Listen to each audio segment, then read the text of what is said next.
Being aware of the present moment, इस moment के को पूरी तरह से जागरूक होके जीना and without any judgment. Book लिखना इतना आसान काम नहीं होता। मैं हमेशा कहती हूँ कि किताब जो है आपके दिल के खून से लिखी जाती है। बिल्कुल, आप अपने सेंसेस को यूज़ करें। जहाँ भी हम अपने सेंसेस को यूज़ करते हैं, सेंसेस मतलब यही seeing, touching, hearing, smelling and testing, ये आपको माइंडफुल अपने आप ऑटोमेटिकली ले क्या आते हैं। आप एक्सेप्ट कर लें क्योंकि आप बदल तो सकते नहीं। द वेरी फैक्ट कि आप जिंदा हैं, ये भी तो कोई छोटी चीज़ नहीं है। बहुत बड़ी बात है। क्या डॉक्टर ये स्पिरिचुअल मेडिटेशन जो होते हैं ये उसकी पहली सीढ़ी है, माइंडफुल होना और ये मेडिटेशन? हम लोग बहुत बार लाइफ को भी हम टेकन फॉर ग्रांटेड लेते हैं। क्या अच्छा ये तो अभी मैं 50 साल का हूँ। जब हमें परेशानी होती है तो हमारे लिए माइंडफुल होना मुश्किल है। तो यानी कि एक डॉक्टर को भी वल्नरेबल होने का हक है। एक्चुअली जब हम वल्नरेबल होते हैं, जब हम अपने फीलिंग शेयर करते हैं तो दूसरे हमसे करीब आ जाते हैं। Acceptance is not resignation. कितना समय लगता है अपनी गट हेल्थ को खराब करने में? ब्रेन और गट ये कॉन्स्टेंटली आपस में कम्युनिकेट करते हैं। जी, ये फैटी लिवर क्या होता है और इसके कारण और निवारण क्या है? हाँ, सबसे बड़ी प्रॉब्लम डिनर की है। डिनर बहुत लोग बहुत लेट खाते हैं, कभी कभी 11-12 बजे भी खाते हैं। तो अब मैं बोलूँगा कि वो तो एक तरह से जहर है आपकी बॉडी में। अच्छा, गॉल ब्लैडर के स्टोन की आपने बात की, तो ये क्या महिलाओं में ज़्यादा होता है और ये क्यों होता है?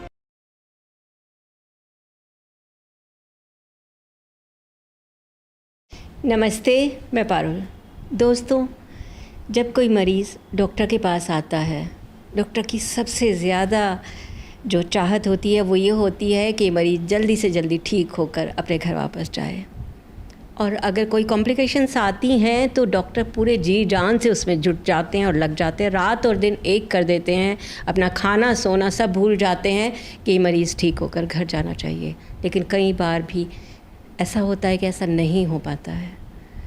डॉक्टर्स के लिए हो सकता है कि धीरे धीरे ये चीज़ स्वीकार करना आम हो जाता हो, लेकिन कई बार कुछ चीज़ें ऐसी होती हैं जो दिल में लगी रह जाती हैं, चुभी रह जाती हैं।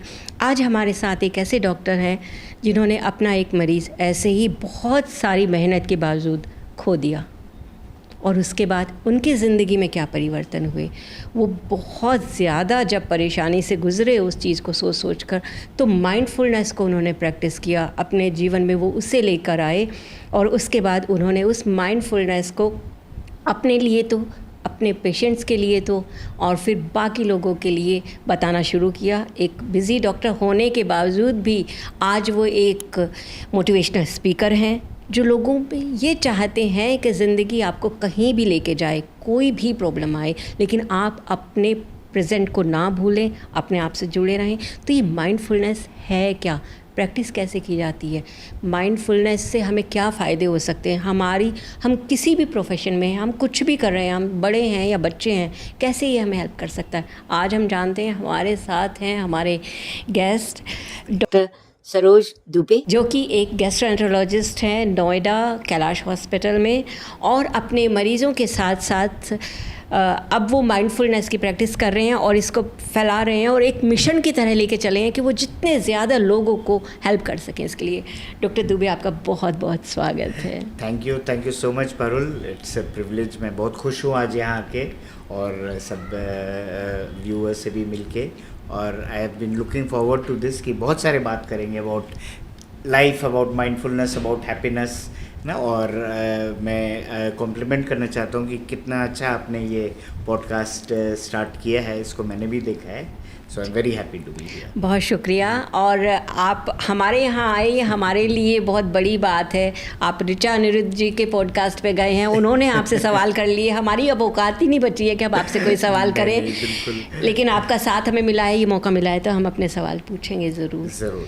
तो माइंडफुलनेस यानी कि चेतनामुखी होना। मेरे पापा जी हमेशा कहते थे चेतनामुखी सदैव सुखी। अच्छा। तो चेतनामुखी अगर हम हैं, यानी कि हम सोच समझकर अपनी ज़िंदगी के निर्णय ले रहे हैं और सोच समझकर ही अपनी बातें बोल रहे हैं, इससे ज़्यादा और माइंडफुलनेस क्या है और उसकी क्या ज़रूरत है?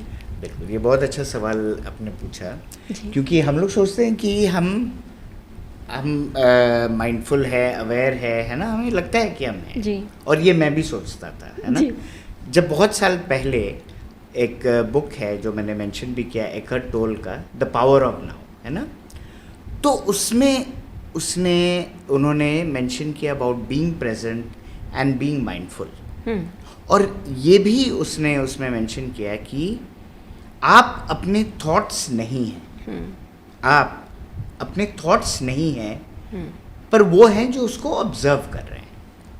ये उस समय मुझे एक बड़ा उस समय मैं अपना डीएम जस्ट कंप्लीट किया था, बहुत सारे एग्ज़ाम्स दिए थे, क्वालिफाई किया था एज ए जी। तो मुझे लगा ये क्या चीज़ है, ये जो बोल रहा है कुछ अलग बोल रहा है जो मैंने कभी सुना नहीं अपने पढ़ाई लिखाई इतने क्वालिफाइड प्रोफेसर्स टीचर्स सबसे मिलके अबाउट बीइंग प्रेजेंट। तो मैं फिर कुछ समय इस पे ना इंट्रोस्पेक्ट किया एंड देन आई रियलाइज्ड कि बहुत समय, आई वुड से 90% जो टाइम हम बिताते हैं वो हम एक ऑटोमेटिक मोड में जीते हैं।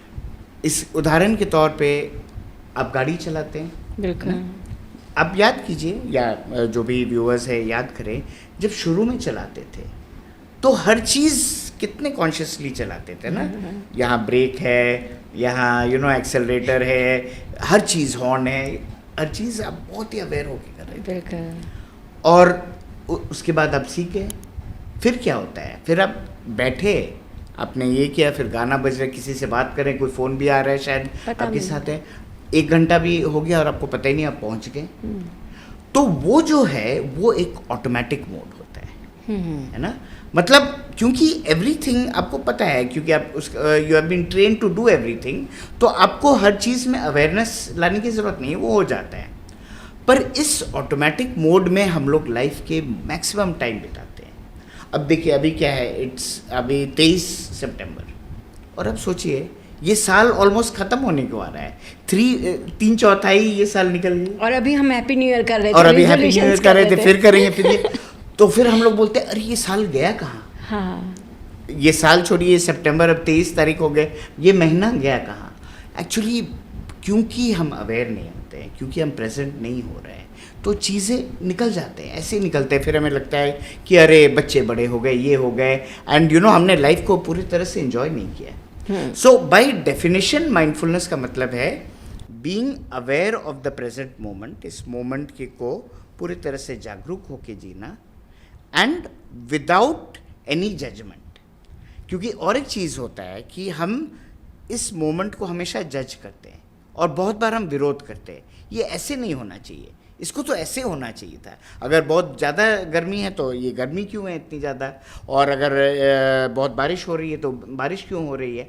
तो हमेशा हमारा एक माइंड सेट रहता है कि ऐसे चीज़ें होने चाहिए, और उसको हम हमेशा एक तरह से प्रेजेंट मोमेंट को विरोध करते हैं।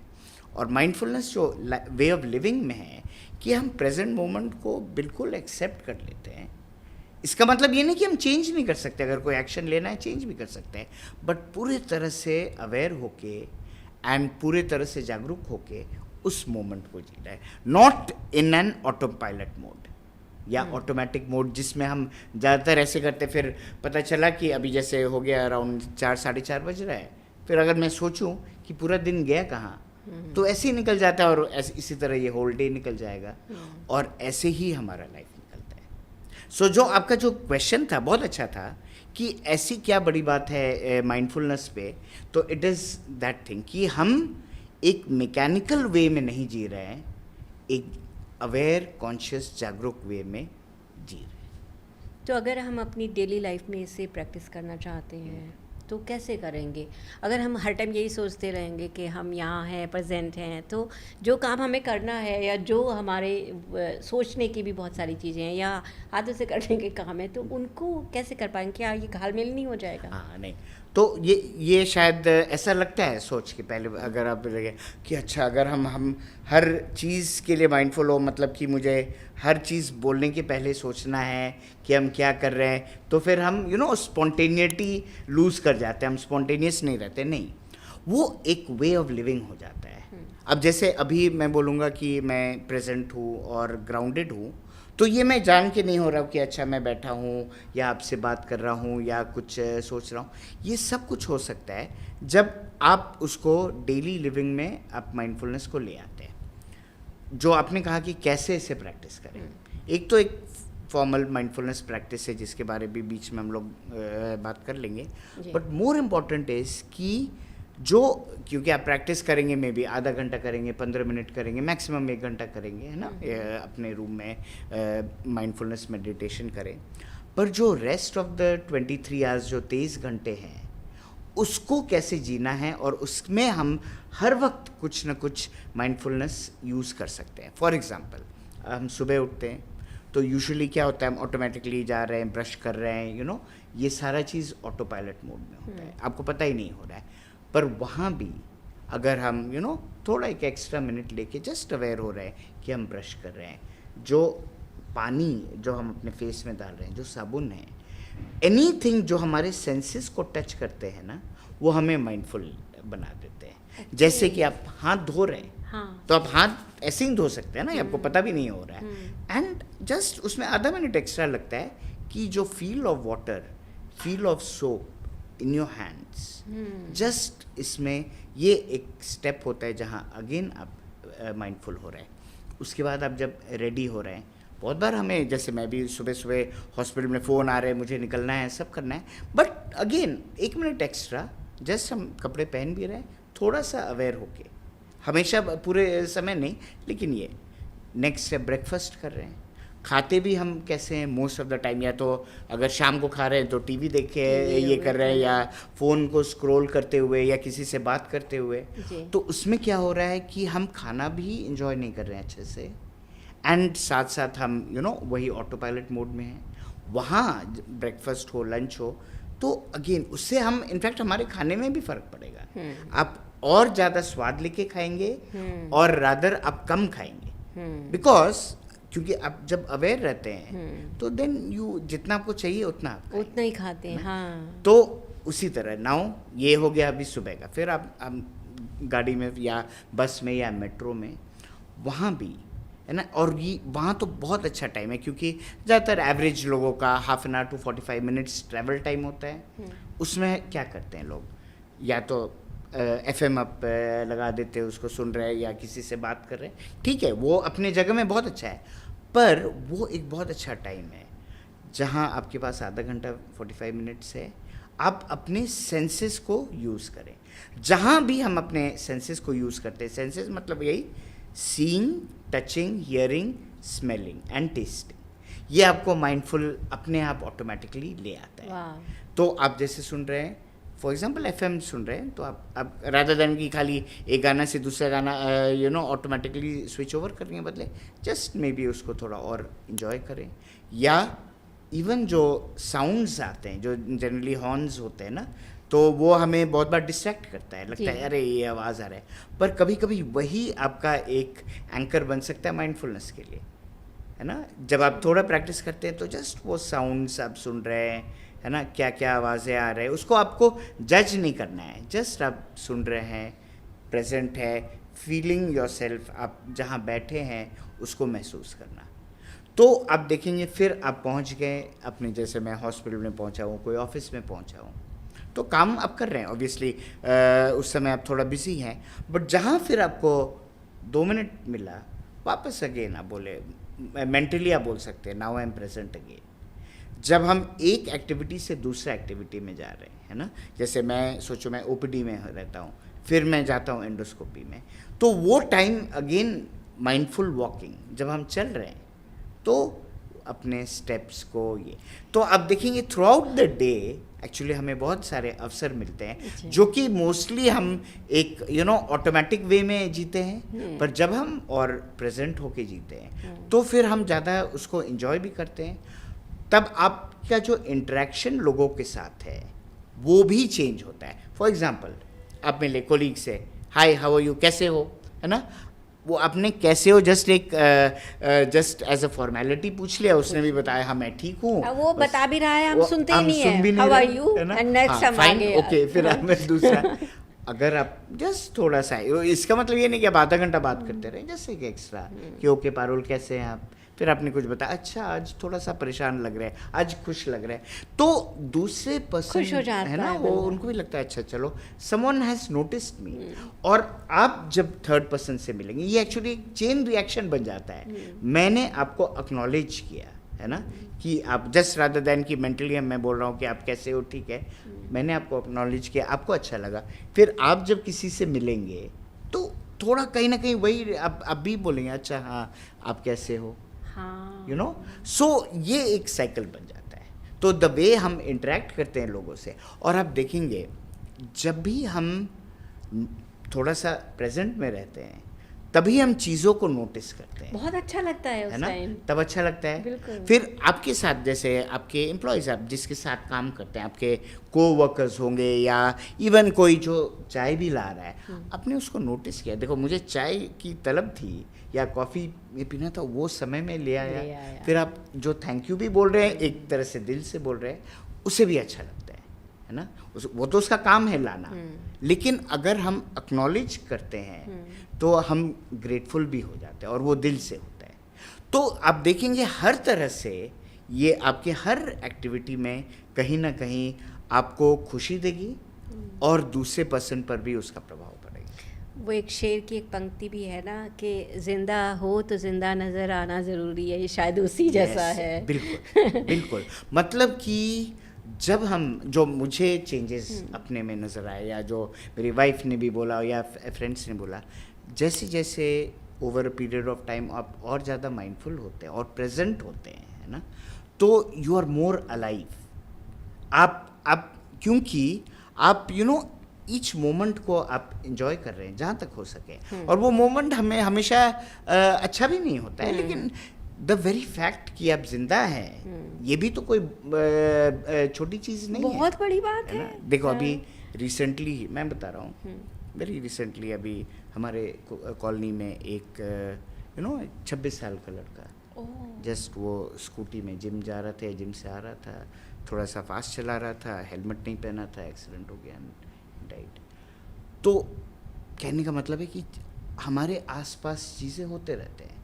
हम लोग बहुत बार लाइफ को भी हम टेकन फॉर ग्रांटेड लेते हैं, क्या अच्छा ये तो अभी मैं 50 साल का हूँ तो 70-75 नहीं, any time anything can happen. अब देखिए वो जुबिन गर्ग जो इतना अच्छा सिंगर है, वो सिंगापुर में गया है कॉन्सर्ट के लिए, वो लोग वहाँ पे स्कूबा डाइविंग और ये सब कर रहे थे, और वहाँ पे एक्सीडेंट हो गया। देखो होने को तो कुछ भी हो सकता है ना, और उसका ये मतलब नहीं कि हम वो सोच के दुखी हो जा रहे, ये तो कभी भी लाइफ ख़त्म हो सकती है, नहीं, हम रादर और ग्रेटफुल हो ईच मोमेंट जो हमें मिला है ना, कि ओके लाइफ प्रेशियस है, बहुत वैल्यूबल है, और अगर हम और उसको ईच मोमेंट को एंजॉय करके जिए तो फिर बहुत मज़ा आता है। तो यही गिफ्ट है बीइंग माइंडफुल, बीइंग प्रेजेंट का। तो ये नहीं है कि हमें जब कोई परेशानी आए तभी माइंडफुल होना है, हमें हमेशा ही उसी स्टेट में रहना है, ऑटो पायलट पे अपनी लाइफ को छोड़ के नहीं जाना है, बिल्कुल। और एक्चुअली अब देखेंगे ना कि यूजुअली जब हमें परेशानी होती है तो हमारे लिए माइंडफुल होना मुश्किल होता है, क्योंकि आप तब टोटली ना परेशानी के बीच में आपके थॉट्स और इमोशंस दबे। माइंडफुल होने का जो प्रैक्टिस होता है, जब चीज़ें सामान्य हो, नॉर्मल हो या अच्छा हो, तब और मज़ा भी आता है माइंडफुल होना, प्रेजेंट होना। पर जब आप वो करते रहेंगे तो जब परेशानी आएगी तब भी आप प्रेजेंट और माइंडफुल होंगे। सो ये एक आपका वे ऑफ लाइफ होता है हमेशा के लिए, है ना। चाहे चीज़ें तो देखिए, चीज़ें तो ऐसे ही फेजेस में आएंगे, वो तो फेजेस में अप्स होगा, डाउन्स होगा, फिर अप होगा, डाउन होगा, आपका होल लाइफ ऐसे ही हमारा जाने वाला है। बट हम उसको कैसे चीज़ों को रिस्पॉन्ड करते हैं, चीज़ों को कैसे हम आइदर हम दो हमारे पास कोई भी अगर इवेंट होता है, कोई भी अगर चीज़ हो रहा है, तो हमारे पास दो ऑप्शन होते हैं। अब देखेंगे, या तो उस चीज़ को एक्सेप्ट करना, चाहे आप खुश नहीं भी हैं मेरे साथ। फॉर एग्ज़ाम्पल, अगर मुझे अचानक पता चला कि मुझे कुछ बीमारी हो गई, तो ये कोई अच्छी न्यूज़ तो नहीं है, नहीं, लेकिन मैं उसको एक्सेप्ट कर सकता हूँ, और या आप उसको रेजिस्ट कर सकते हैं, विरोध कर सकते हैं। क्योंकि आप एक्सेप्ट कर लें, क्योंकि आप बदल तो सकते नहीं हैं। बिल्कुल, यही उसका ये है। सो पर लेकिन मैक्सिमम टाइम हम लाइफ को कैसे जीते हैं? उसको रेजिस्ट करके, विरोध करके, ये नहीं होना चाहिए, ये क्यों हो रहा है। फॉर एग्जांपल अगर कोई बीमारी आए, अरे मैं तो बहुत हेल्दी खाता हूँ, मैं तो जिम जाता हूँ, ये करता हूँ, सब करता हूँ, मुझे कैसे बीमारी हो सकती है? तो कैसे और कब का कोई आंसर नहीं है ना, वो तो हो गया है आपके पास, वो आपको ये हो गया। बट आप उसको एक्सेप्ट जब करते हैं तो आपका जो एनर्जी है उसको रेजिस्ट करने में नहीं व्यतीत होता है। आपका फिर जो एनर्जी होता है इसकी अब क्या करें।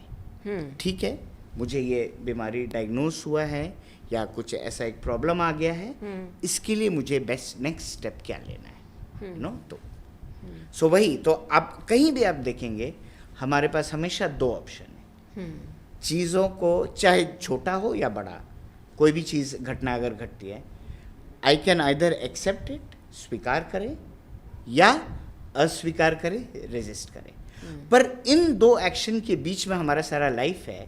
एंड अगर हम चीज़ों को और एक्सेप्ट करते हैं तो हमारा लाइफ और, आई वुडंट से कि आसान नहीं होता है, लेकिन उसमें एक लाइटनेस आती है, वो भारीपन या तनाव में हम नहीं रहते, क्योंकि हम चीज़ को अभी मैं अगला सवाल, जो माइंडफुल मेडिटेशन का आप प्रैक्टिस करने के लिए बताते हैं, उस पर पूछने वाली थी। लेकिन अभी आपने जो बात कही, मैं यहाँ पे पूछना चाह रही हूँ। आप कह रहे हैं कि अगर मान लो कोई प्रॉब्लम आ रही है तो उसे आप रेसिस्ट ना करें, उसे होने दें। तो उसे होने देने का कितना लंबा होता है? मतलब आप ये कह रहे हैं कि अगर आपका रोना आ रहा है तो आप रोएं, या आप परेशान फील कर रहे हैं तो आप परेशान हो लें? बिल्कुल। देखिए, दो चीज़ है कि हम अगर लाइफ को नहीं रेजिस्ट कर रहे हैं, एक्सेप्ट कर रहे हैं, इसका फर्स्ट ऑफ ऑल इसका ये मतलब नहीं है कि हम हार मान रहे हैं। Acceptance is not resignation. मतलब इसका मतलब ये नहीं कि हम हार मान गए, ओ मैं तो अब बीमार हो गया और मुझे ये है, अब तो मैं जाने वाला हूँ। नहीं, एक्सेप्टेंस का मतलब ये है कि एक इनर एक्सेप्टेंस है कि हाँ ये मेरे साथ हुआ है, पर नेक्स्ट स्टेप है कि मैं क्या कर सकता हूँ, वॉटेवर बेस्ट मेरे कैपेसिटी में जो भी है मैं उसको करूँ। सो इट डजंट मीन कि हार मानना है। तो अगर आपके एक्सेप्टेंस में आपको दुख भी हो रहा है, इमोशंस भी आ रहे हैं, कुछ नेगेटिव थॉट्स भी हो रहे हैं, तो उसको भी नहीं रोकें, उसको फ्लो करने दें। लेकिन आप देखेंगे व्हेन आप रेजिस्ट करना बंद करते हैं तो आपको और ज़्यादा एनर्जी मिलती है उस चीज़ को सामना करने के लिए, उसको फेस करने के लिए। तो वो एक पावर है, हमारे सब में है वो पावर। सब में है। प्रॉब्लम क्या होती है, जब हम चीज़ों को रेजिस्ट करते हैं ना, रेजिस्टेंस ज़्यादातर हमारे थॉट्स में होते हैं। आप देखेंगे फॉर एग्जांपल कुछ भी हुआ, सपोज एक कोई, मैं जा रहा था, कोई वहाँ से कोई एक्सीडेंट हुआ या कुछ हुआ, या नहीं ट्रैफिक जाम है ना, मॉर्निंग टाइम में आप जा रहे हैं, ट्रैफिक जाम, ठीक है, तो आप लेट हो गए, ऑलरेडी आप लेट थे, और अब देखेंगे अब तो मैं आधा घंटे लेट हो गया, तो वो रेजिस्टेंस मेरे माइंड में चालू हो जाता है, ये क्यों हो रहा है, अरे आज ही तो बहुत इंपॉर्टेंट मीटिंग थी, अभी ये हो गया, ऐसे हो गया, एंड हम और ज़्यादा वर्कड अप हो जा रहे हैं और हमारे दिमाग थोड़ा बौखला रहा है। तो उससे अच्छा जो होना है वो होगा, फिर भी मैं आधे घंटे में ही पहुंचूंगा। अब आप बोलेंगे अगर हम एक्सेप्ट कर लेते हैं तो क्या होता है, तो फिर हम एक्शन ले सकते हैं, हम बोल सकते हैं, हम फ़ोन कर सकते हैं। जैसे मैं डॉक्टर हूँ, मैं लेट हो गया तो मैं रिसेप्शन में फ़ोन कर देता हूँ, प्लीज़ आप पेशेंट्स को बता दीजिए कि मैं जाम में फंसा हूँ, आधा घंटा लेट होऊंगा, एंडोस्कोपी में बता दीजिए कि आधा घंटा। तो जब मैंने सब कुछ बता दिया तो लोग तो समझ जाते हैं ना कि हाँ भाई ये जेन्युइन है, इन्होंने इन्फॉर्म भी कर दिया, तो ठीक है। पर अगर हम कुछ नहीं करें और सिर्फ सोचते रहे मेरे साथ क्यों हुआ, आज के दिन क्यों हुआ, अगर हम रेजिस्ट करने लगते हैं देन फिर हम सफ़र करने लग जाते हैं, हम वहीं रुक जाते, स्टक हो जाते हैं। मेडिटेशन कैसे करते हैं, माइंडफुल मेडिटेशन कैसे करते हैं, और ये क्यों ज़रूरी है? अगर हम माइंडफुल हैं उसके बाद फिर मेडिटेट भी क्यों करना है? उससे क्या फ़ायदा है? क्या है कि बाय नेचर, जैसे मैंने शुरू में बताया, बाय नेचर हम लोग ऑटो पायलट मोड में ही रहते हैं, है ना, मैकेनिकल ऑटो मोड में ही रहते हैं। और to come to that state of mindful mode हमें एक प्रैक्टिस ज़रूरी है ना, क्योंकि जैसे फॉर एग्जांपल अगर हमें अपने बॉडी की फिटनेस चाहिए तो भले ठीक है हम स्टेयर्स यूज़ कर सकते हैं, हम लिफ्ट नहीं यूज़ करेंगे, ठीक है। अगर मुझे फिट होना है तो मैं सीढ़ी के बदले मैं सीढ़ी यूज़ करूँगा, लिफ्ट नहीं करूँगा, और जहाँ तक पॉसिबल हुआ मैं चलूँगा रादर दैन कि बैठे रहूँगा। लेकिन फिर भी हमें वो आधा घंटा 45 मिनट्स जिम वाला तो टाइम या जॉगिंग का या एक्सरसाइज का चाहिए, तभी वो किक स्टार्ट करता है। तो इसी तरह से इसको एक वे ऑफ लाइफ बनाने के लिए वो प्रैक्टिस ना काफ़ी हमें हेल्प करते हैं। अब वो प्रैक्टिस करना जो है वो बहुत मुश्किल नहीं है। उसमें क्या करना है मैं आपको एक्सप्लेन करता हूँ। बेसिकली हमें एक बेस या एंकर जिसको हम बोलते हैं चाहिए, जो हमें प्रेजेंट में ले आता है। और हमारे लिए सबसे आसान है, जो कि हमारे साथ हमेशा रहता है, हमारा ब्रीदिंग। ब्रीदिंग कभी भी पास्ट और फ्यूचर में नहीं है, हमारे सांसें जो है वो तो इस मोमेंट में है। तो यूजुअली जब भी हम प्रैक्टिस करते हैं, द बेस्ट वे इज़ कि अपने ब्रेथ को फॉलो करें। अब ब्रेथ क्योंकि प्रेजेंट में रहता है, तो जब भी हम सोचे हम बैठे हुए ब्रेथ को फॉलो कर रहे हैं, फिर क्या होता है, थॉट्स आने लग जाते हैं, है ना। आप बैठे हुए प्रेजेंट में ब्रेथ को फॉलो करें, कुछ ये क्या हो रहा है, ऐसे नहीं होना चाहिए, वैसे नहीं होना चाहिए। तो एक बहुत अच्छा सेइंग है ये एक ज़ेन मास्टर का, कि आप अपने सामने और पीछे के दरवाजे को खुला रखें, थॉट्स को आने दे और चले जाने दे, उनको चाय पे मत बुलाओ। मतलब है ना कि आप बैठे हैं, हाँ, थॉट्स यहाँ से आया, हाँ, अपना आया, इधर उधर किया, थोड़ा सा तंग किया, फिर हम वापस ब्रेथ में आए, वो देखा कि अच्छा चलो मेरी ज़रूरत नहीं है, वो पीछे दरवाजे से चले जाएगा। पर आप उसको साथ में एंगेज करेंगे, अच्छा थॉट्स इधर आ जाओ, हाँ। चलो चाय पीते हैं, क्या हाल चाल है, तो वो बैठा रहेगा और पूरा दिन आपका खा लेगा। तो मैं आपको अभी 1-2 मिनट का प्रैक्टिस हम लोग साथ में कर सकते हैं ना। इसमें यही है कि जो अपना नॉर्मल ब्रीदिंग है, जैसे आइदर अपने नोज से ब्रेथ को फील करें, या जो चेस्ट या एब्डोमेन के मूवमेंट्स जिससे भी आप फील कर सकते हैं। तो ब्रीदिंग मैं बोलूँगा ब्रीद इन एंड आउट, तो आप जस्ट उसको आराम से, और इसमें ये नहीं कि हमें कोई डीप ब्रेथ या लेना है, नॉर्मल ब्रीदिंग है ना। फिर अगर थॉट्स आ रहे हैं तो उसको रोकना नहीं है ना। जैसे हम बैठे हैं, सोचे हम ब्रीदिंग में हैं, फिर कुछ थॉट्स आए, तो उसको ना तो रोकना है, ना उसके पीछे भागना है। प्रॉब्लम एक्चुअली कोई भी मेडिटेशन या माइंडफुल प्रैक्टिस में ये होता है कि लोग सोचते हैं कि हमें थॉट्स को बिल्कुल दबाना है। हाँ। और जब थॉट्स आते हैं तो हमें लगता है कि अरे नहीं थॉट्स नहीं आना चाहिए, मैं कुछ गलत कर रही हूँ या गलत कर रहा हूँ। नहीं, थॉट्स तो आएंगे, ये उनका काम है। हमें बस ये है कि उसको एंगेज नहीं करना है, हमें जस्ट अपने again back to the breathing. ठीक है, तो अभी उसको करते हैं, जैसे लोग भी फॉलो कर सकते हैं, हम लोग भी 2 मिनट लगेंगे। ठीक है, जैसे भी आप बैठे हैं, जस्ट कंफर्टेबली बैठे जी। एंड शुरू करने के पहले जस्ट फील करें अपने बैक को सोफ़ा में, अपने पैर को फील करें ग्राउंड में, जस्ट कि अवेयर हो कि आप बैठे हुए हैं। बहुत बार हम पूरा दिन कुछ न कुछ करते, पर हम अवेयर भी नहीं है कि हम बैठे हैं या खड़े हैं। तो जस्ट आधा सेकंड ले, 1 second, just to realise that you are sitting. उसके बाद हम अपने नॉर्मल ब्रीदिंग पे आते हैं, जहाँ भी आपको फील हो, चाहे नोज से या चेस्ट से या एब्डोमेन से, simply breathe in and out. So just breathe in, out, in, out. जैसे आप कंफर्टेबली बैठे हैं वैसे ही बैठना है, एंड जस्ट अपना अटेंशन जो है वो ब्रीदिंग पे देना है। जो भी थॉट्स आ रहे हैं उसको न तो रोकना है, रोकना भी नहीं है, और न उसके पीछे जाना है। तो just breathe in, out, in, out. जो भी थॉट्स या सेंसेशन या कोई भी अगर आवाज़ भी आ रही है, जस्ट जैसे है उसको अलाउ करना है। आप वापस हमेशा कभी भी डिस्ट्रैक्ट हो रहे हैं तो वापस अपने breathing in, out, in, out. Basically हम जब भी हमने ब्रेथ को के पास आते हैं तो हम वापस प्रेजेंट में आते हैं।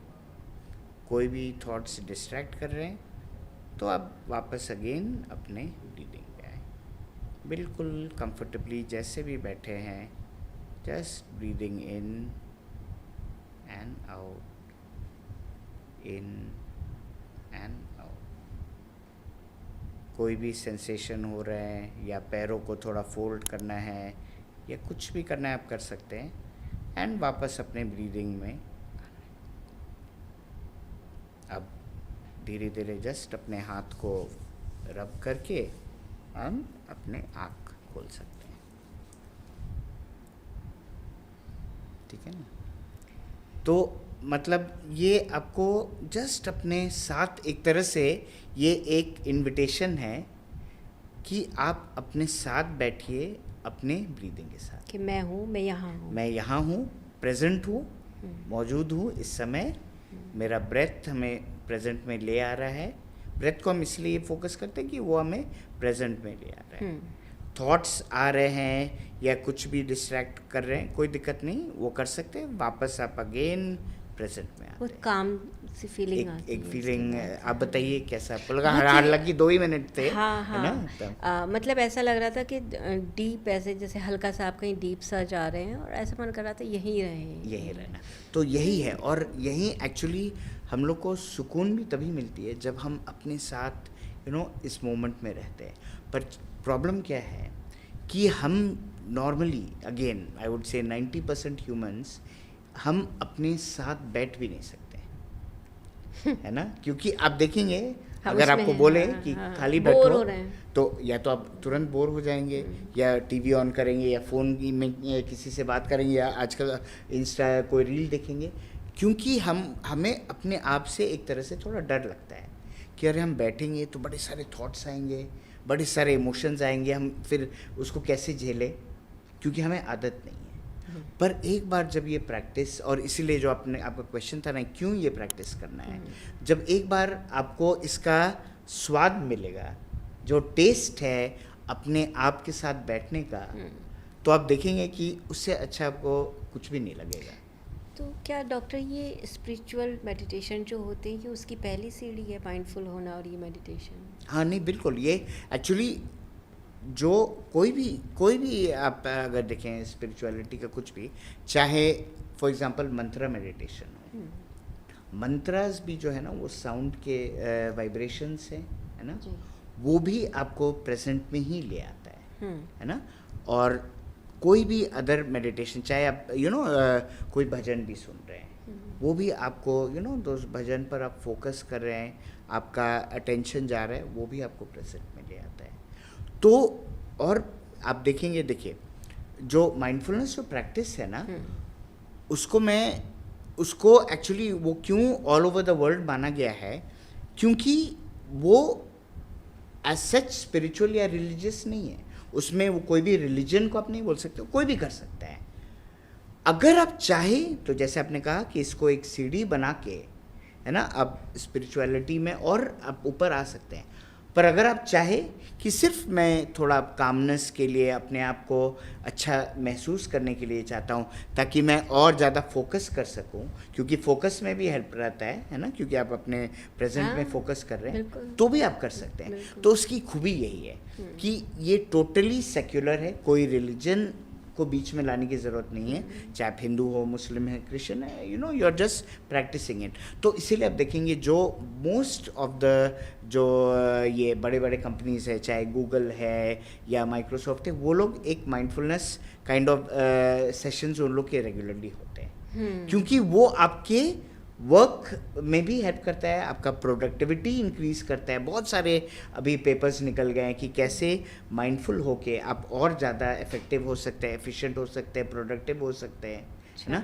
तो उसके लिए हो सकता है स्पोर्ट्स में, लगभग हर स्पोर्ट्स में, है ना। क्योंकि फॉर एग्जांपल अगर जैसे क्रिकेट में, है ना, आपको याद होगा जब वर्ल्ड कप में सूर्य कुमार ने वो कैच वहाँ से बाउंड्री से पकड़ा, फिर बॉल को अंदर किया, ही किया। तो दिस इज ऑल माइंडफुलनेस। आप टोटली प्रेजेंट है, फोकस्ड है। अगर उस समय वो सूर्य कुमार सोचने लग जाए कि अरे अगर ये कैच छूट गया तब तो वर्ल्ड कप बाहर, तब वो तो कैसे छूट ही जाता। हाँ। पर वो टोटली फोकस्ड है। तो स्पोर्ट्स में माइंडफुलनेस का बहुत रोल है।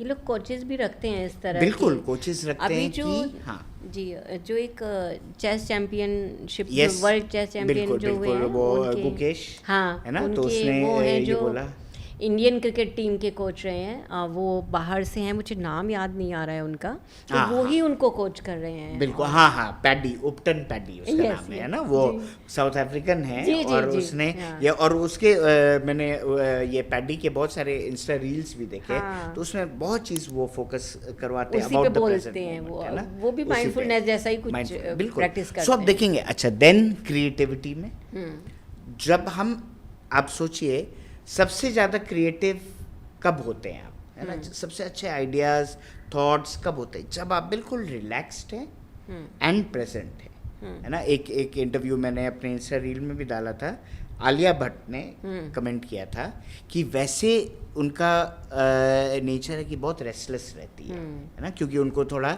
वो है अटेंशन डेफिसिट डिसऑर्डर, है ना, उन्होंने बताया था। तो बट वो बोलती है जब वो कैमरा के सामने आती है तो बिल्कुल प्रेजेंट होती है। तो एक्चुअली जो एक्टिंग जब करती है ना तो वो एक तरह से उनके लिए वो एक माइंडफुलनेस सेशन है एंड दैट इज़ वाई वो उसको एंजॉय करती है। तो आप देखेंगे हर स्फीयर में माइंडफुलनेस हम अपने उसमें ला सकते हैं उसको। अभी मैं माइंडफुलनेस की जो आपकी जर्नी स्टार्ट हुई है वो पूछना चाहती हूँ, लेकिन उससे पहले आखिरी सवाल माइंडफुलनेस की प्रैक्टिस से रिलेटेड।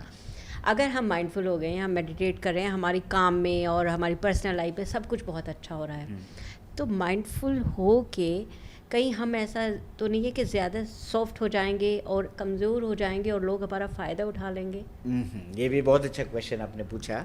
कभी कभी ना जब लोग मेडिटेशन या माइंडफुलनेस के बारे में सोचते हैं, बोले अरे इससे एक तो मेरा एक वो पैशन ख़त्म हो जाएगा, लोग कभी कभी सोचते हैं। दूसरा कि लोग मेरा फ़ायदा उठाने लगेंगे। हाँ। मतलब मैं फिर रिएक्ट भी नहीं कर सकता हूँ, गुस्सा भी नहीं कर सकता हूँ। हाँ। तो ये बिल्कुल गलत है। माइंडफुलनेस का मतलब ये नहीं कि आप एक वो बन गए, एक पुतला टाइप का बन गए, नहीं। हाँ। और डिटैच भी हो सकते हैं लोगों से, लोग हाँ detachment भी है। लेकिन एक्चुअली मैंने ये देखा है जब से, और ये मैंने रिचा के साथ भी वो पूछी थी या बात हुआ था। अच्छा। मैंने कहा कि माइंडफुलनेस, हाँ उन्होंने ये बोला कि मेडिटेशन के इसमें लोग थोड़ा डिटैच हो जाते हैं, आपका क्या ये है जी। थॉट्स। मैंने कहा कि मेरा खुद का एक्सपीरियंस ये है कि मैं लोगों से और ज़्यादा कनेक्ट हो गया, और ज़्यादा, बिकॉज यू रियलाइज कि हम लोग सब एक समान हैं, हम लोग सब कनेक्टेड है, सबके थॉट्स और डिज़ायर्स लगभग सिमिलर हैं, है ना। तो जब हम और ज़्यादा अवेयर और प्रेजेंट होते हैं तो हम दूसरों के प्रति एम्पैथी भी फील करते हैं कि उसके मन में क्या चल रहा है, उसके लाइफ में क्या चल रहा है, उसकी जिज्ञासा भी रहती है। So we get connected to other people more. और मैंने तो यही देखा है कि डिटैच के बदले में और, पर इसका मतलब ये नहीं कि आप सबसे अटैच हो रहे हैं, पर आप लोगों को और ज़्यादा लोगों के करीब आ सकते हैं। दूसरा कि ये बिल्कुल भी नहीं जैसे मैं एक डॉक्टर हूँ, मेरे जैसे बहुत सारे नर्सेज है, सिस्टर्स है या टेक्नीशियंस मेरे साथ काम करते हैं। कभी अगर उनसे भी गलती होती है, कुछ होती है, तो फिर मैं डांटता हूँ। मैं बिल्कुल उन पे ये करता हूँ, क्योंकि ये मेरा काम है एज ए डॉक्टर कि अगर कहीं कोई गलती कर रहा है, अगर मैं नहीं करूँ तो देन मैं अपना रिस्पॉन्सिबिलिटी नहीं निभा रहा हूँ। तो बिल्कुल कभी कभी ये होता है। बाद में कभी मेरे टेक्नीशियन बोलते हैं अरे डॉक्टर साहब आज तो आप गुस्सा हो गया, पहली बार देखा या कुछ देखा। मैं बोला फिर, लेकिन उसमें एक फ़र्क है, वो जो गुस्सा है वो एक टेम्पररी समय है, क्योंकि उस समय के लिए था और आपको कुछ बताना था और आपने किस ढंग से बताया उसमें भी फ़र्क है। आप अच्छे से समझा के एक तरह से, लेकिन फर्मली बोल रहे हैं। और जब वो इंसिडेंट हो गया, आप आधे घंटे बाद नॉर्मल है। पर नॉर्मली जब हम गुस्सा होते हैं तो क्या होता है कि वो गुस्सा आपको, मतलब वो 2 दिन तक भी आप जब भी उस पर्सन को देखेंगे तो आपको लगेगा अरे इसने वो गलती की है। पर माइंडफुलनेस में ये फ़र्क है, उस मोमेंट के लिए आपने एक रिएक्शन दिया जो ज़रूरी था, अप्रोप्रिएट था, उस समय के लिए था। पर इसका मतलब ये नहीं कि अब उसको पूरे दिन आप कैरी कर रहे हैं। बस आपने दिया, छोड़ दिया, है ना, फिर आप अपने नॉर्मल इसमें गए।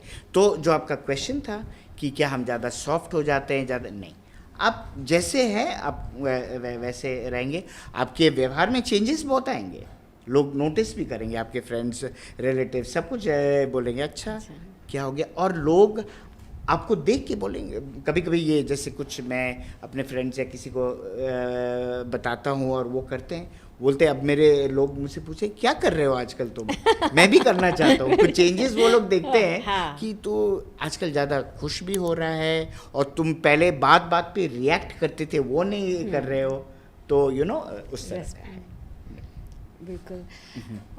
डॉक्टर, जो आपने हम यहाँ बताना भूल गए हैं, तो आपने ये किताब भी इसीलिए लिख दी है, प्रिस्क्रिप्शन फॉर रेजिलियंस। यस, तो थैंक यू। तो ये जो आप एज अ डॉक्टर, तो हम लोग RX का वो प्रिस्क्रिप्शन का शॉर्ट फॉर्म होता है ना। जी। तो as a doctor, as a gastroenterologist मैंने इतने सारे प्रिस्क्रिप्शन लिखे हैं, तो ये रेजिलियंस के लिए, पर ये मेरे सबसे करीब है, ये वाला जो है जिस पे ये मैंने बुक लिखा, क्योंकि इसमें बहुत सारी चीज़ हैं जो about life, about daily living, about happiness, about creativity, habits, ये सब। और जब इंग्लिश वर्जन आया तो बहुत सारे, कुछ मेरे पेशेंट्स भी थे, कुछ मेरे और जाने वाले थे, बोले कि डॉक्टर साहब मैं तो हिंदी में ही पढ़ता हूँ या पढ़ती हूँ, तो इसका हिंदी, तो फिर इसका हिंदी ट्रांसलेशन भी निकला, ये अभी कुछ महीने पहले ही आया। तो ये है। सो आई वुड से आप आई थिंक कुछ पार्ट शायद पढ़े होंगे या पढ़ेंगे, तो मैंने किताब पढ़ ली है। अच्छा, आपने पूरी पढ़ लिया। हाँ, बहुत बढ़िया। और आपने जिस तरीके से हर एक, मतलब सेल्फ हेल्प बुक जितनी भी होती है उनमें एक चीज़ रहती है कि उसमें आप डिस्क्राइब करते जाते हैं वो कि ये है ऐसे ऐसे। आपने इसमें उस चीज़ का तरीका बताया है बाद में कि आपने ये करनी है, एक तरीके से प्रैक्टिस करने के लिए आपने होमवर्क दिया है उसमें, तो वो बहुत अच्छी चीज़ है। वो मैं चाहता भी था कि ये ना, ये सिर्फ एक मेरा तो एक जर्नी है और जो भी मैंने ये किया, पर मैं चाहता था कि लोग जो पढ़े वो कुछ लेके जाए। तो कभी कभी तो बहुत सारे ना जो लोग रीडर्स हैं वो लोग बताते हैं कि आपके प्रैक्टिसेस है, मैं बार बार उसी को फॉलो करती हूँ, बीच में जब कुछ भूल जाती हो तो मैं उस प्रैक्टिस वाले चैप्टर को देख लेती हूँ, तो उसमें 2-3 सिंपल पॉइंट्स है, यही सब जो हम लोग अभी डिस्कस किए कि कैसे हर मोमेंट को कैसे हम और माइंडफुली और नोटिस करके हम कैसे उसको जिए। हमारे यहाँ पोएट्री में ऐसा कहते हैं डॉक्टर कि अगर आपको एक शेर लिखना है तो आपको 10,000 शेर किसी दूसरे के याद होने चाहिए, आपने पढ़े होने चाहिए। yes, तो सेम चीज़ जो है बुक के साथ आती है। कोई बुक लिखना इतना आसान काम नहीं होता। मैं हमेशा कहती हूँ कि किताब जो है आपके दिल के खून से लिखी जाती है। बिल्कुल सही है। आप जब भी उसे लिखते हैं, आप कोई भी टॉपिक पर लिख रहे हो, और ये किताब तो आपने जैसे बताया अभी पहले पॉडकास्ट से कि आपके पेशेंट के साथ कोई ऐसा घटना हो गई थी और आपने तब ये, तो वो एक्सपीरियंस शेयर करना चाहेंगे आप थोड़ा सा? नहीं, बिल्कुल। वो मैंने इनफैक्ट फर्स्ट चैप्टर में ही वो मैंने लिखा था कि ब्रोकन ओपन, यानी दिल टूटना, क्योंकि एक बेहद ट्रेजिक इंसिडेंट था। लेकिन डॉक्टर सॉरी, मैं नहीं, आप बताएं। हाँ, आप शायद पूछना चाह रहे होंगे कि डॉक्टर्स के साथ तो ऐसे होते हैं ना। हाँ, मतलब मैं ये नहीं कह रही हूँ कि ऐसा आम है, नहीं, लेकिन फिर भी ये नियति ऐसी है कि हाँ, आप हर किसी को नहीं बचा सकते हैं, है ना। वो भी मैं आपको उसका रीज़न बताऊंगा।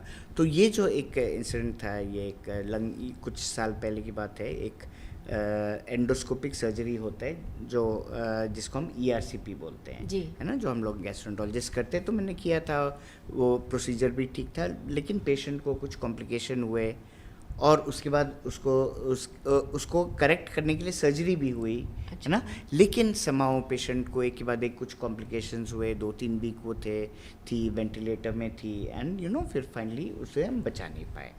उसका एक छोटा यंग लड़का भी था। अब एक्चुअली ये तो मैंने बुक के चैप्टर का शुरुआत ये किया, बट एक्चुअली जर्नी मेरा उससे पहले ही चालू हो गया था। ये जो प्रोसेस, जैसे मैंने कहा, एकर्ट टोल का बुक भी पढ़ा था, फिर मैं माइंडफुलनेस शुरू कर दिया था, मेडिटेशन, और कुछ इंसिडेंट्स पहले भी हुए थे। कोई सडन किसी फैमिली मेम्बर का डेथ हुआ, और ऐसे कुछ इंसिडेंट्स हुए जहाँ मैंने सोचना शुरू कर दिया था लाइफ के बारे में, क्या होता है लाइफ का, रियलिटी क्या है, हैप्पीनेस क्या है, ये सब के बारे, ये चीज़ें थे। लेकिन क्योंकि काम था तो मैं वापस फिर काम में आता था, लगता था चलो बाद में ये सब के बारे सोचेंगे। अब ये जब इंसिडेंट हुआ तो समहाउ ये मुझे ना बहुत हिला के रख दिया था।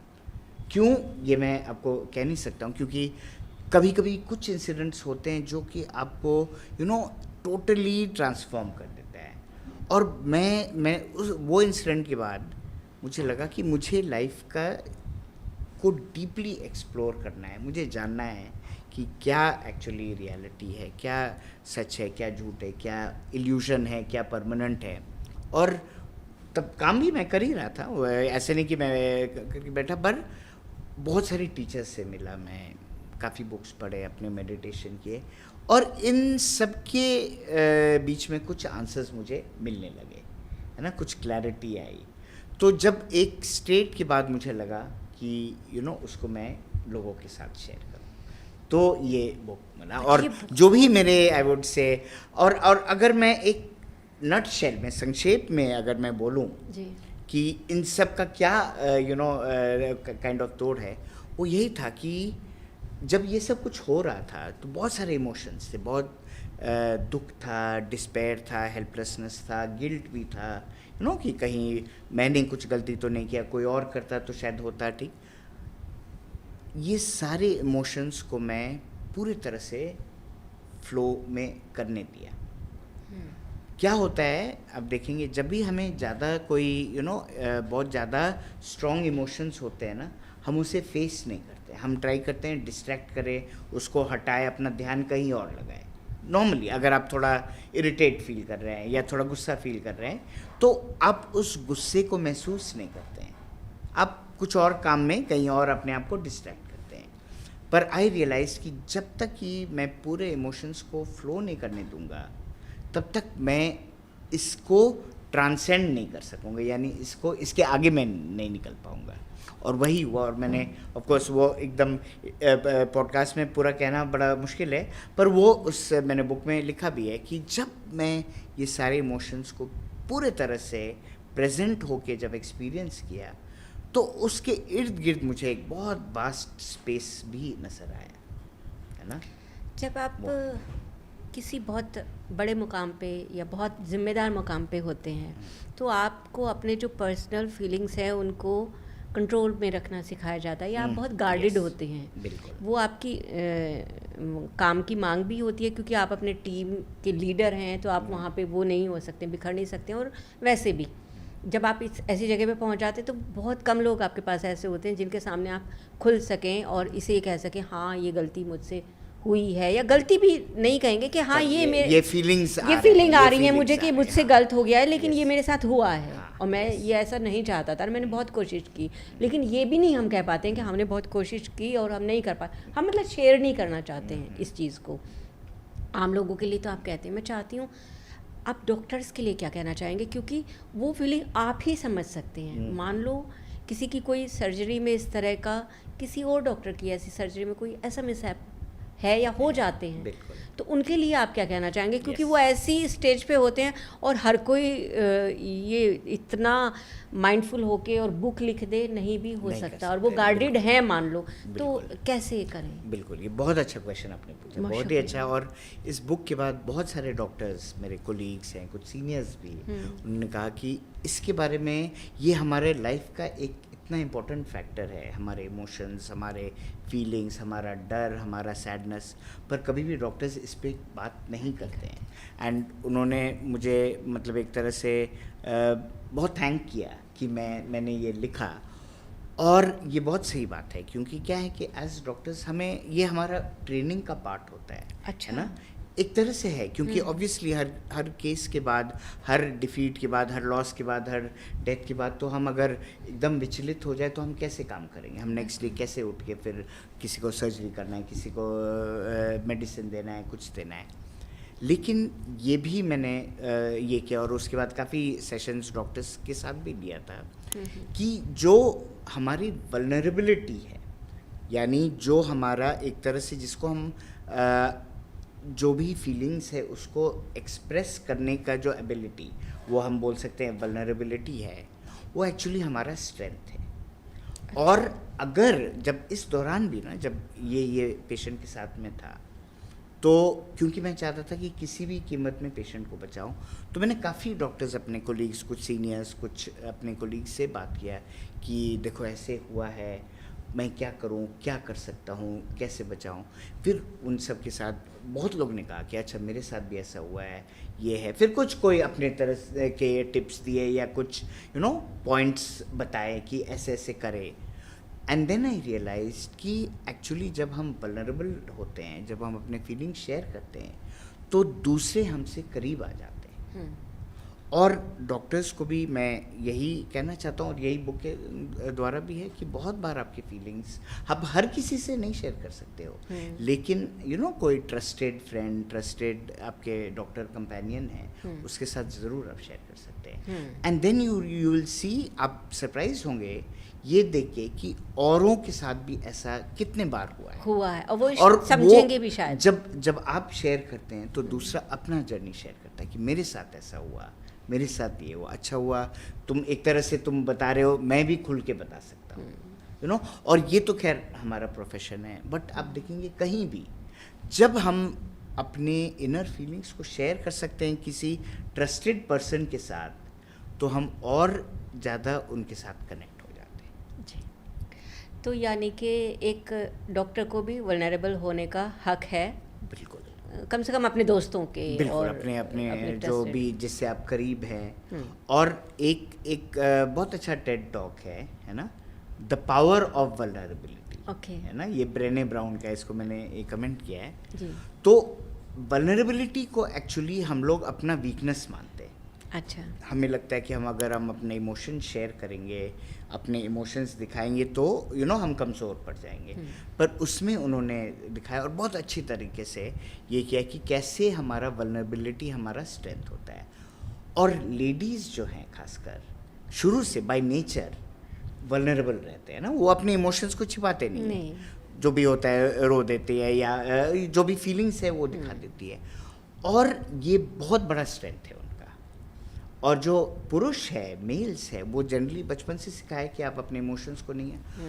बहुत सारे जो उनके जो वो गुस्सा है, जो एंगर है, या एडिक्शंस है, चाहे शराब या स्मोकिंग या ड्रग्स, वो इसलिए हो जाता है क्योंकि आपके इमोशंस दबे रहते हैं। और आजकल बहुत रिसर्च है जो शो करता है कि जब हम इमोशंस को दबाए रखते हैं तो वो कोई ना कोई बहुत बार बीमारी के रूप में आता है, बहुत बार एडिक्शन के रूप में आता है। तो इमोशंस को समझना, इमोशनल अवेयरनेस जो होता है, या इमोशनल इंटेलिजेंस, एक बहुत बड़ा पार्ट है। और मेरे हीलिंग जो जर्नी में इसका बहुत बड़ा सहयोग था। और वो यही माइंडफुलनेस ही है, बिकॉज आप जब सब चीज़ के प्रति अवेयर होते हैं तो आप अपने इमोशंस के प्रति भी अवेयर होते हैं, एंड यू रियलाइज कि इसे रोकना नहीं चाहिए। और फ्लो जितना करेंगे उतना ही वो आपको और ज़्यादा स्ट्रेंथ देगा। बहुत अच्छा।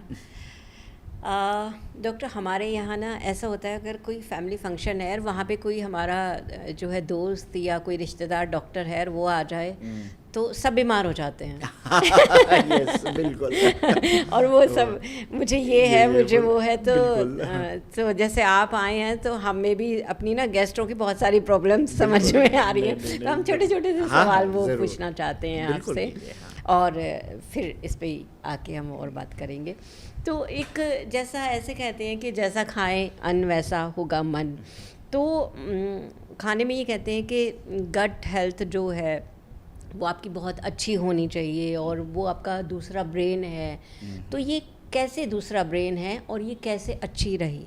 नहीं, बिल्कुल, क्योंकि अभी एक्चुअली लास्ट जब मैं अभी करीब 18-20 साल से एज ए गैस्ट्रोएंटरोलॉजिस्ट हूँ, पर लास्ट 5-6 साल से जो गट माइक्रोबायोटा है, जो गट के अंदर जो बैक्टीरिया है, जो गट का एनवायरनमेंट है, उसको और ज़्यादा डिटेल में उस पर बहुत ज़्यादा रिसर्च। अरे अब तो हम भी जान गए हैं, गुड बैक्टीरिया, बैड बैक्टीरिया। बिल्कुल, ये बहुत इम्पोर्टेंट हो गया है ना जी। और क्या होता है कि क्यों इसे सेकंड ब्रेन बोलते हैं, क्योंकि हमारा जो ब्रेन और गट ये कॉन्स्टेंटली आपस में कम्युनिकेट करते हैं। जी। जैसे हमारा एक सेंट्रल नर्वस सिस्टम होता है ब्रेन का, उसी तरह से एक एंटेरिक नर्वस सिस्टम है जो गट में है, और पूरा गट को लाइन करता है। ओके।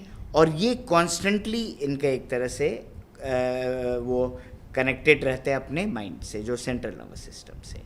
तो जब भी कुछ माइंड में स्ट्रेस या कुछ भी हो रहा है, कुछ इमोशंस हो रहे हैं, कुछ हो रहा है, वो मैसेज जाता है गट को। अच्छा। और गट का अपना रिएक्शन होता है। इसलिए बहुत सारे जो बीमारियां हैं पेट की, आईबीएस है, गैस्ट्राइटिस है, वो स्ट्रेस से रिलेटेड होता है।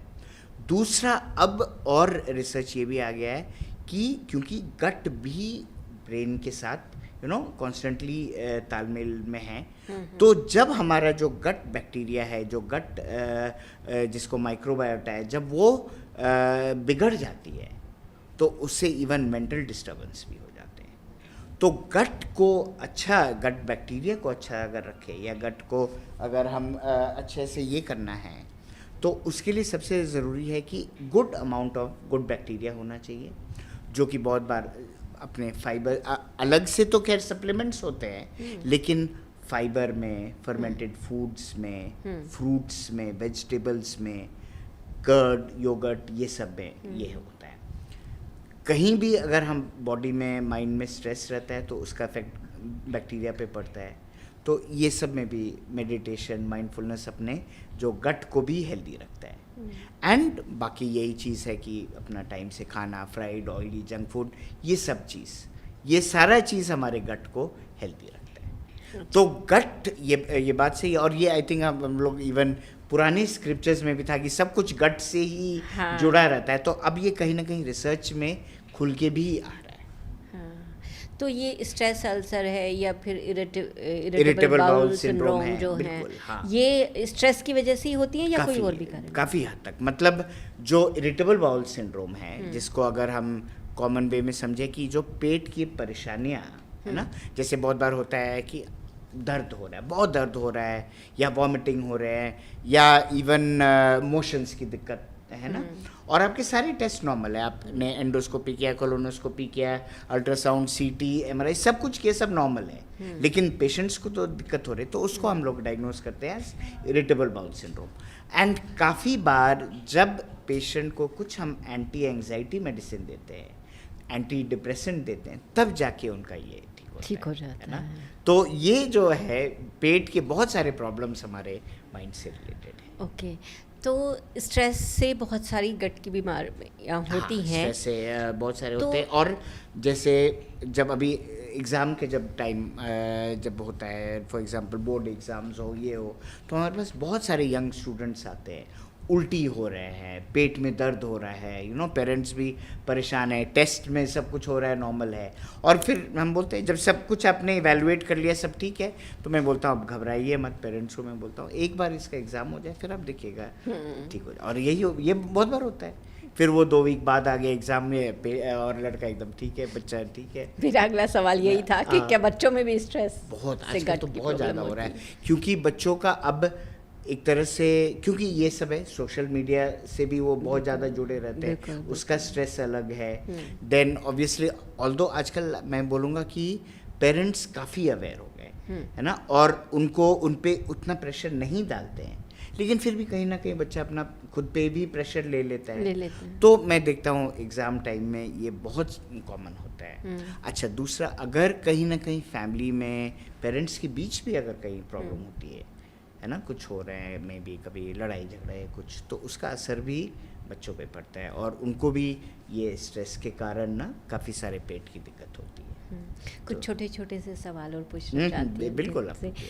एक कहते हैं फैटी लिवर, तो ये फैटी लिवर क्या होता है और इसके कारण और निवारण क्या है? हाँ, तो फैटी लिवर भी बहुत कॉमन अब हो गया है ना। Fatty liver I would say, उसका मतलब है कि लिवर में आपका फैट इकट्ठा हो गया ज़्यादा, 30% से ज़्यादा।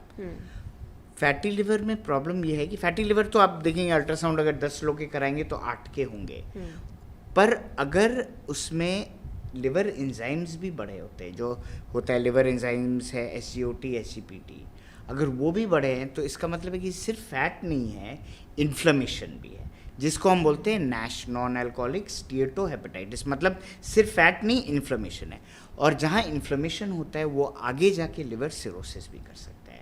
जैसे अल्कोहल हम लोग सब जानते हैं शराब लिवर को नुकसान करता है और सिकुड़ जाता है, लिवर सिरोसिस होता है। पर उसी तरह सिर्फ फैट के कारण भी लिवर सिरोसिस हो सकता है। अच्छा। है ना, तो इसीलिए वो बहुत इंपॉर्टेंट है। तो जहाँ भी फैटी लिवर आया, अच्छा उसमें कोई सिम्टम नहीं होंगे, पेशेंट को कोई दिक्कत नहीं होगी, लेकिन तब हम लोग यही बोलते हैं आपका लिवर फंक्शन करे। और लिवर फंक्शन में अगर कुछ प्रॉब्लम आती है तो खैर दवाई तो देते हैं, लेकिन सबसे ज़रूरी इसमें लाइफस्टाइल है, एक्सरसाइज, वेट का बहुत बड़ा रोल है, वजन। सबसे बड़ा जो कारण, अब अगर पूछ रहे कि फैटी लिवर क्या है, तो वो वेट है। जहाँ भी एक्स्ट्रा वेट हुआ वो लिवर में फैट है। तो वेट कम करना, एक्सरसाइज करना, जंक फूड, प्रोसेस फूड थोड़ा उसका एक नियंत्रण मात्रा में लेना, यही अगर ये सब हो जाए लाइफस्टाइल, तो चीज़ें काफ़ी ठीक हो जाती हैं। अच्छा, तो फैटी लिवर आप कह रहे हैं कि बहुत ज़्यादा लोगों में मिल जाएगा आराम से, हाँ, तो फैटी कोई इतना लिवर परेशान नहीं करता अगर आपके लिवर फंक्शंस भी ठीक है, फाइब्रोस्कैन भी ठीक है, सिर्फ फैट है तो ठीक है, आपको खाली डाइट और एक्सरसाइज करना है। पर अगर साथ में लिवर एंजाइम भी बढ़ गए, तब उसको बिल्कुल आपको बहुत खतरे वाली बात हाँ, है। फिर आपको उसको बहुत ज़्यादा सतर्क होना होगा। ओके। और एक डॉक्टर, पेंक्रियाज कितना महत्वपूर्ण है और इसको मतलब इसका तो कैसे बचा पैंक्रियास सकते हैं? जो भी हमारा डाइजेशन होता है, जो एंजाइम्स है वो पैंक्रियास से सिक्रीट होते हैं। तो पैंक्रेटाइटिस जो है वो भी अभी मैं बोलूँगा काफ़ी कॉमन है। उसमें कारण 2-3 मेन जो है, एक तो अल्कोहल है, अल्कोहल के कारण पैंक्रेटाइटिस होता है, लेकिन गॉल ब्लैडर में भी स्टोन्स जो होते हैं ना, अच्छा। गॉल ब्लैडर के स्टोन्स, वो भी छोटे छोटे स्टोन्स, कभी कभी वो एक कॉज होता है पैंक्रेटाइटिस का।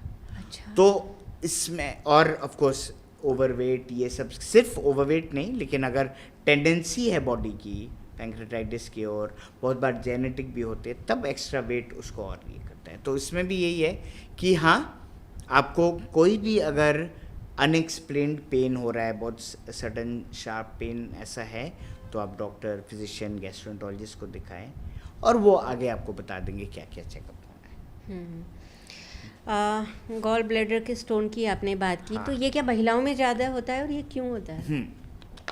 गॉल ब्लैडर स्टोन्स फीमेल्स में ज़्यादा ये है, लेकिन ऐसा नहीं कि सिर्फ फीमेल्स में, मेल्स में भी बहुत सारे होते हैं।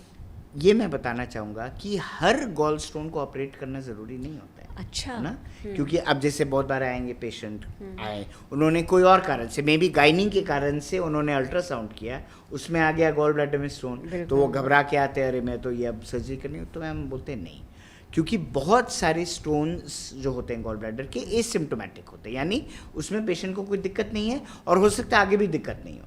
तो उसको हम फॉलोअप में रखते हैं, उनके ब्लड टेस्ट भी करते हैं, फिर मे बी 6 महीना या साल में उनका अल्ट्रासाउंड करते हैं। उनको ये बोलते हैं कि जब पेन होना शुरू होगा तब आपको इसके बारे में सोचना चाहिए, और सेकंड टाइम जब पेन होगा तब फिर उसको ऑपरेट करना है। और कितना साइज होना चाहिए? साइज उतना साइज मैटर नहीं करता, सिम्टम सिम्टम आपके 2 मिलीमीटर की भी स्टोन हो, हाँ। लेकिन आपको पेन तेज हो रहा है, अच्छा। तो आपको ऑपरेट करना पड़ सकता है। हाँ। और आपके मे बी 1 सेंटीमीटर का भी स्टोन हो और आपको कोई दिक्कत नहीं है, तो आपको कुछ करने की ज़रूरत नहीं। तो इसमें यही है कि ऐसा नहीं कि हर गॉल ब्लैडर के स्टोन को ऑपरेट करना है।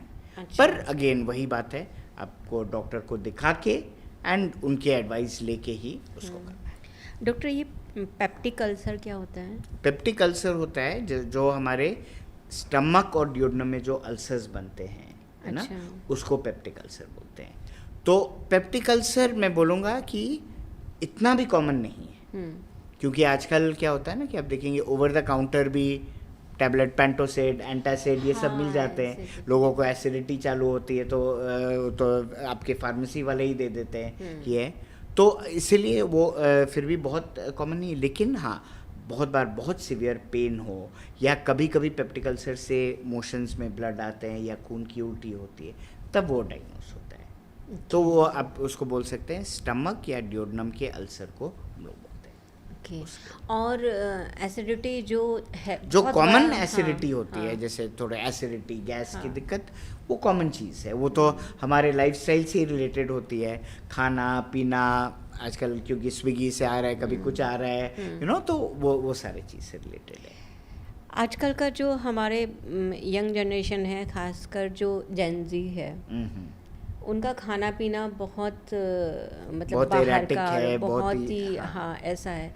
तो मैं ये जानना चाहती हूँ कि कितना समय लगता है अपनी गट हेल्थ को ख़राब करने में, कितने महीने का वो गलत खाना, वो बाहर का खाना, वो फास्ट फूड, वो फ्राइड सारा जो फूड ये और करना, वो हाँ। पूरा सेडेंट्री लाइफस्टाइल, मोबाइल लेके बेड में पड़े रहना, कितने महीने लगते हैं किसी को अपनी गट हेल्थ ख़राब करने में? ऑफकोर्स ये क्वेश्चन ऐसे कहना बड़ा मुश्किल है, क्योंकि बहुत सारे फैक्टर्स होते हैं, जेनेटिक फैक्टर्स भी होते हैं। कुछ लोग को है कि उनके थोड़ा सा वो जेनेटिक फैक्टर्स है तो जल्दी उनको ये प्रॉब्लम्स होते हैं, कुछ लोगों का बाद में। पर मैं बोलूँगा हाँ, अगर ये 1-2 साल तक इवन रेगुलरली बाहर का खाना, फ्रूट्स नहीं लेना, और सबसे इम्पोर्टेंट, बाहर से भी ज़्यादा इम्पोर्टेंट है कि जो टाइम का, स्पेशली डिनर जो है ना, सबसे बड़ी प्रॉब्लम डिनर की है। डिनर बहुत लोग बहुत लेट खाते हैं, कभी कभी 11-12 बजे भी खाते हैं। तो अब मैं बोलूँगा कि वो तो एक तरह से जहर है आपकी बॉडी के लिए, अच्छा। है ना, क्योंकि आपका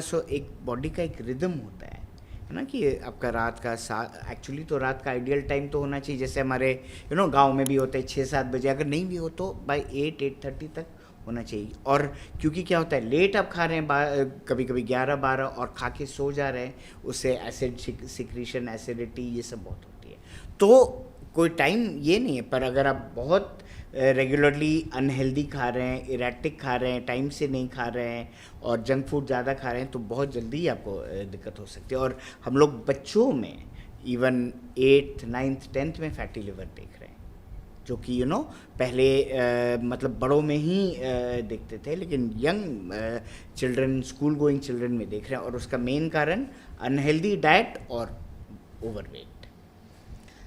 तो मैं आखिर में आपसे पूछना चाहती हूँ कि दोनों चीज़ों को मिला के, गट को भी और माइंडफुलनेस को भी, दोनों को मिला के आप क्या हमारी ऑडियंस के लिए बताना चाहेंगे कि एक मीनिंगफुल लाइफ लीड करने के लिए आपको किस तरीके से अपना पूरा एक दिन बिताना चाहिए? तो उसमें अगर मैं बोलूं, अगर एक तरह से एक मैसेज जो मेरा ये रहता है इस कि जितना प्रेजेंट में आप रहेंगे, जितना इस मोमेंट को एक्सेप्ट करके, इस मोमेंट को बिना विरोध किए, उसको स्वीकार करके प्रेजेंट में रहें, और आपको पता है कि फेजेस आएंगे और जाएंगे।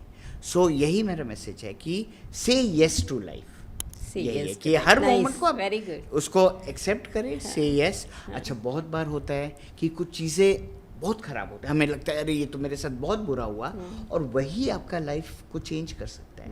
बाद में जाके आप सोचेंगे ये एक हुआ ऐसा मोमेंट था जिसने मेरे पूरे लाइफ को ट्रांसफॉर्म किया। तो हमें पता नहीं है कि क्यों कुछ हो रहा है, शायद हमें कुछ सिखाने के लिए, या कुछ आगे एक अलग एक दिशा में हमें ले जाने के लिए। तो इसीलिए व्हेन वी से यस, हर मोमेंट को हम एंगेज करें, उसको एक्सेप्ट करें, स्वीकार करें, तब हमारा लाइफ और जॉयफुल होता है, तब हमें स्ट्रेस कम होती है। स्ट्रेस कम है तो हमारा गट ठीक है ना, और गट ठीक है तो माइंड भी ठीक है। तो आई वुड से द अंत में यही है कि से yes to whatever is happening. बहुत शुक्रिया डॉक्टर दुबे। एक और मैं चीज़, आपने बहुत सारी बुक्स पढ़ी हैं सेल्फ हेल्प पे, आपकी तो बुक्स पढ़नी ही चाहिए, आप इसको तो रिकमेंड करेंगे, है ना?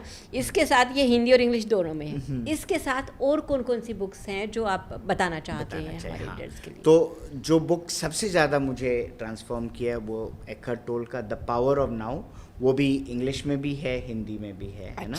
तो वो बहुत ही अच्छा बुक है। एक और उन्हीं का किताब है अ न्यू अर्थ, वो भी बहुत अच्छा है। कोई अगर बहुत मुश्किल वाली स्थिति में अगर हैं, एक तरह से, जैसे फॉर एग्जांपल हो सकता है कि डाइवोर्स के बीच में हो, कुछ नज़दीकी कोई लव्ड वन का डेथ हुआ, या कोई बहुत तरह से, तो एक बुक है पेमा चौधरन की व्हेन थिंग्स फॉल अपार्ट, है ना? तो वो बुक भी मुझे बहुत हेल्प किया, उसको मैंने कोट भी किया है ना, वो है। देन उसके बाद ये तो है ही, और इनफैक्ट मैंने पूरा बिब्लियोग्राफी भी लिखा है अबाउट ऑल बुक्स का। तो ये चीज़ तो मैं बोलूँगा कि डेफिनेटली वो पढ़े। Even the monk who sold his Ferrari हैं, वो भी मुझे बहुत अच्छा लगा। दीपक चोपड़ा के बुक्स भी मुझे बहुत अच्छे लगते हैं, है ना? तो ये सारे हैं।